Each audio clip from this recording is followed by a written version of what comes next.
The first mRNA flu vaccine in the United States has been approved, and one number is getting most of the attention: 26.6%.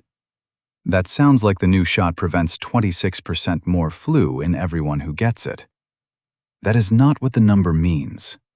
The vaccine is called mFlusiva, made by Moderna, and the FDA approved it for adults age 50 and older.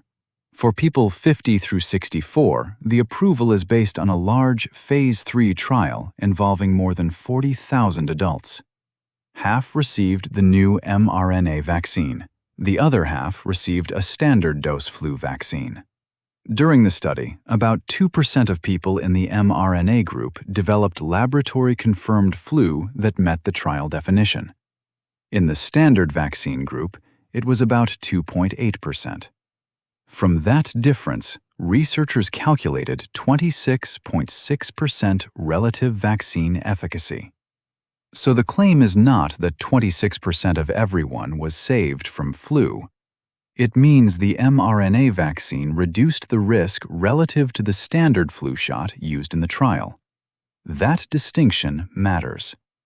So why might an mRNA flu vaccine perform differently?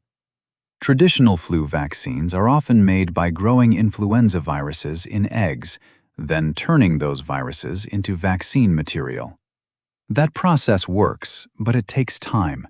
And while the virus grows in eggs, it can pick up changes that make the final vaccine strain slightly different from the flu virus circulating in people. An mRNA vaccine avoids growing the flu virus in eggs. Instead, it carries genetic instructions that tell cells to briefly produce a piece of the influenza virus called hemagglutinin. Your immune system recognizes that piece and builds a response against it. The vaccine itself cannot give you influenza from those instructions. The bigger advantage may be manufacturing speed. Every year, scientists have to predict which flu strains are most likely to circulate months later. Traditional production needs a long runway. mRNA can potentially be updated and manufactured faster, giving vaccine makers more flexibility if the circulating virus begins drifting away from the original prediction. But there is an important complication. The FDA did not approve mFlusiva in exactly the same way for every person over 50. For adults 50 through 64, it received traditional approval based on clinical efficacy data. For adults 65 and older, it received accelerated approval. Why the difference?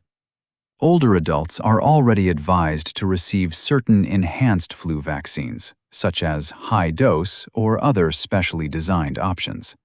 The major efficacy trial compared mFlusiva with a standard dose vaccine, not one of those preferred vaccines for seniors. So for people 65 and older, the FDA relied more heavily on a separate study measuring immune responses against a high-dose vaccine. mFlusiva produced stronger antibody responses in that comparison. But stronger antibodies are not the same thing as directly proving fewer flu cases. That is why Moderna is required to conduct a confirmatory study in older adults. The safety picture also needs context. In the FDA review, short-term reactions such as injection site pain and other local or whole body symptoms happened more often with the mRNA vaccine than with the comparison vaccines.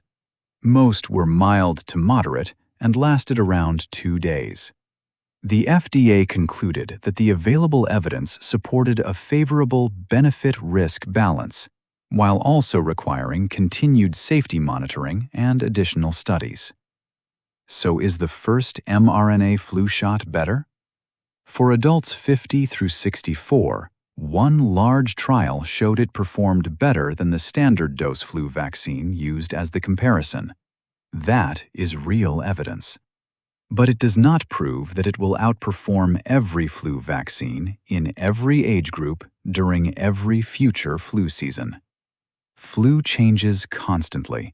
A vaccine can look excellent one year and perform differently the next if circulating strains change. And for people 65 and older, the most important head-to-head question against the preferred senior vaccines still needs more clinical confirmation. The bigger story may not be one vaccine, it is the platform. If mRNA lets manufacturers update seasonal flu vaccines faster, researchers may be able to react later in the calendar after they have a clearer picture of which strains are actually spreading. That could reduce one of influenza vaccination's oldest problems, making a decision months before the virus arrives. So the first mRNA flu shot is not a guaranteed super vaccine, but it has crossed a line that influenza researchers have been working toward for years. For the first time in the United States, mRNA is no longer only a pandemic technology.